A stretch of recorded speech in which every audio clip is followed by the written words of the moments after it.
2024 के चुनाव को लेकर के अलग अलग राजनीतिक दल अपनी जमीन तलाशने में जुटे हुए हैं। वो आपको बताते चले कि एक तरफ जहां एनडीए है वहीं दूसरी तरफ इंडिया है और लगातार दोनों तरफ सीट बंटवारे को लेकर के माथापच्ची जारी है, गहन मंथन किया जा रहा है। अलग अलग जगह पर बैठकों का दौर भी चल रहा है। आज आपको बताते चले कि हम के संरक्षक जीतन राम मांझी ने साफ साफ कह दिया है कि 15 तक एनडीए में बिहार में सीट बंटवारा हो जाएगा।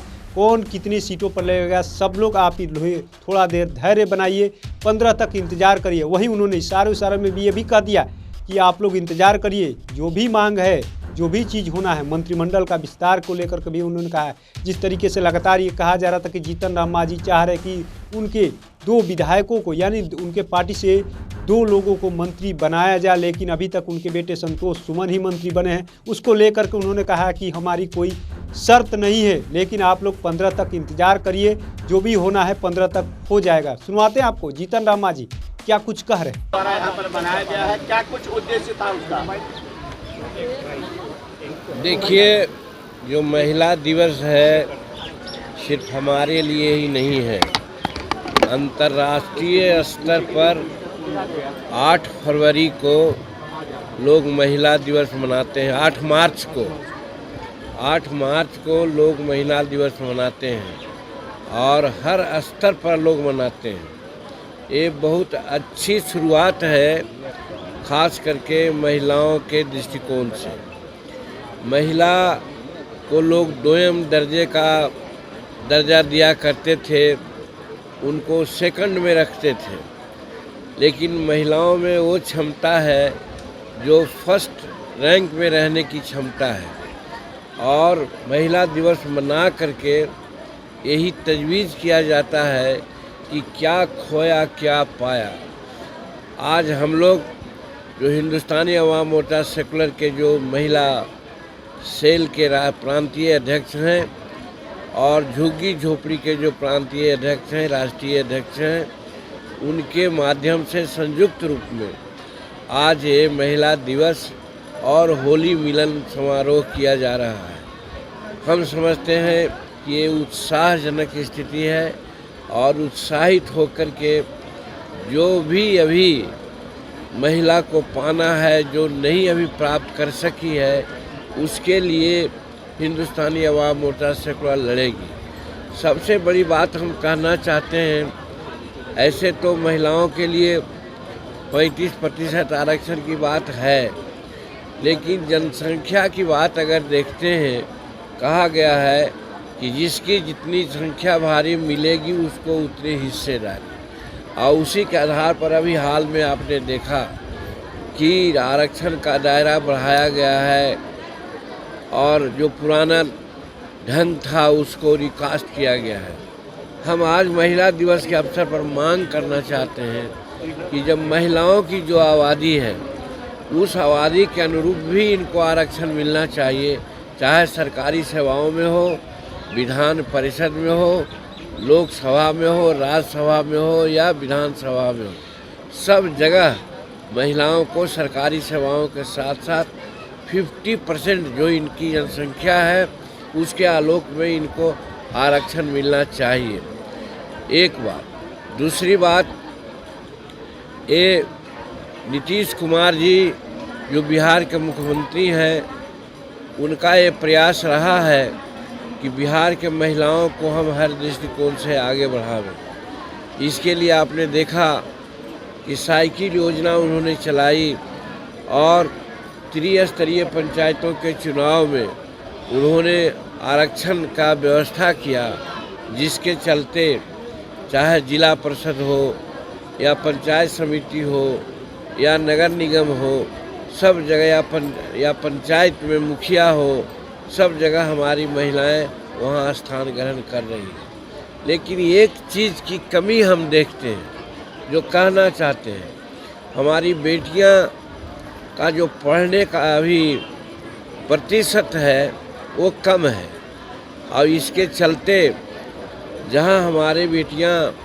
मुखिया के रूप में चुनाव जीत जाती हैं, सरपंच के लिए चुनाव जीत जाती हैं, मेयर और चेयरमैन के रूप में जीत जाती हैं, तो वहाँ पर वहाँ पर उनके हस्बैंड लोग ज़्यादा प्रभावी होते हैं। यही कारण है कि मुखिया के पति को हम लोग कहीं कहीं एमपी साहब कहते हैं, सरपंच के पति को हम लोग कहीं एसपी साहब कहते हैं। ये दोनों मिल करके हमारी बेटियों के कार्यक्रम में ज़रूर हस्तक्षेप करते हैं, जिससे उनकी कार्य क्षमता में ह्रास होती है। इसका कारण है शिक्षित न होना। तो ऐसी परिस्थिति में अभी शिक्षा के लिए बहुत अच्छी व्यवस्था की जा रही है, इसमें कहीं दो मत नहीं है, लेकिन हमारी बेटियों के पढ़ने के लिए स्पेशल व्यवस्था होनी चाहिए। जैसे अंबेडकर साहब ने कहा था कि भाई कॉमन स्कूलिंग सिस्टम होनी चाहिए।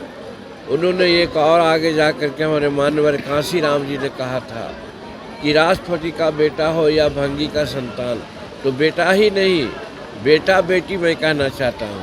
उन्होंने बेटा कहा था, लेकिन मैं ये कहता हूँ कि राष्ट्रपति का बेटा हो या बेटी हो, और या भंगी का संतान हो, चाहे बेटा हो या बेटी हो, सबको शिक्षा एक समान मिलनी चाहिए। सूचना जारी कर दिया है, इसको किस तरह देखते हैं? इसका हम स्वागत करते हैं। ये कि स्पष्ट किया गया है, आप लोग देखे होंगे कि ये किसी की नागरिकता लेने के लिए नहीं है, ये नागरिकता देने के लिए है। चाहे अफ़गानिस्तान में हो, चाहे बांग्लादेश में हो, पाकिस्तान में हो, तो मुसलमान जात के छोड़ करके, मुस्लिम अल्पसंख्यक को छोड़ करके, जिसको हम अल्पसंख्यक करते हैं, उन देशों में अल्पसंख्यक नहीं है। उनको जो वहाँ अल्पसंख्यक है, चाहे हिंदू हो, पारसी हो, सिख हो और लोग हैं, जो वहाँ दमन के शिकार होते हैं और हिंदुस्तान में चले आते हैं। तो 2014 के पहले जो लोग यहाँ पर आए हैं, उनको भारत की नागरिकता देना जस्टिफाइड है। वो कहाँ रहेंगे, विकास के कामों में नहीं लग रहे हैं, वो नहीं समझ रहे हैं कि हम कौन देश के नागरिक हैं। तो उतना बड़ा समूह को हम लोग उसको देंगे। देखिए, जो विरोधी लोग हैं वो तो यही कहवे करेंगे, उनको तो और कोई मुद्दा है नहीं। वो करप्शन की बात नहीं कहेंगे कि उनके राज में क्या हुआ था। वो इस बात को भूल गए कि नीतीश कुमार उनके मंत्री में पद पर रहते हुए उनके मीटिंग में कहा करते थे कि आप लोग समेत मीटिंग के लोगों को कहते थे कि आप लोग समझ जाइए, मैं 2005 के पहले की स्थिति बिहार में नहीं आने दूंगा। और आज धन्यवाद देते हैं कि जब स्थिति आ रही थी तो नीतीश कुमार ने एनडीए का दामन थाम करके वो स्थिति को दरकिनार कर दिया। इसलिए दल भी आ सकता है क्या इस गठबंधन में? अब सब बात हमारे एनडीए के शीर्ष नेताओं पर निर्भर करता है, उसमें हम लोग कुछ नहीं कर सकते, लेकिन जो भी शीर्ष नेता करेंगे उसको हम सब मानेंगे। चिराग पासवान, तो आपने सुना किस तरीके से हम के संरक्षक जीतन राम मांझी ने साफ साफ कह दिया कि 15 तक सीट बंटवारा लगभग हो जाएगा, फाइनल हो जाएगा एनडीए का। वहीं एक सीट को लेकर के उन्होंने कहा कि इसकी बात अभी हम नहीं कर सकते, आने वाले समय में क्या कुछ होगा ये देखना होगा। लेकिन इतना है कि जिस तरीके से लगातार जो है जीतन राम मांझी को लेकर के लगातार ये कहा जा रहा है कि गया सीट से चुनाव लड़ेंगे, हालांकि उन्होंने अभी पत्ते खोलने से इनकार कर दिया। वही चिराग पासवान और पशुपत पारस के मसलों को लेकर के लगातार खींचतान को लेकर उन्होंने कहा कि नरेंद्र मोदी और अमित शाह सक्षम है, सभी मसलों को 15 तक सुलझा लिया जाएगा। अब देखना ये होगा कि आखिर में जिस तरीके से लगातार सीट बंटवारे को लेकर के मंथन चल रहा है एनडीए में, वहीं दूसरी तरफ इंडिया में बिहार में कौन कौन दल जो है कितने सीटों पर चुनाव लड़ता है। और जीतन राम मांझी की पार्टी यानी एक सीट की दावा किया जा रहा है, क्या एक सीट से ज़्यादा मिलता है। चिराग पासवान को लेकर के लगातार अटकलें लगाई जा रही है 6 सीटों की, कितने सीट पर चिराग पासवान लड़ते हैं या चिराग पासवान क्या एनडीए का साथ छोड़ सकते हैं। आने वाले में समय में सब कुछ क्लियर हो जाएगा। और जीतन राम मांझी ने कह दिया है कि 15 तक आप लोग इंतजार करिए। अब देखना ये होगा कि आखिर में 15 तक एनडीए में पहले सीट बंटवारे हो जाता है या लगातार इंडिया गठबंधन कह रहा है कि हम पहले बिहार में सीट बंटवारा कर लेंगे, तो क्या इंडिया गठबंधन पहले सीट बंटवारा कर लेता है।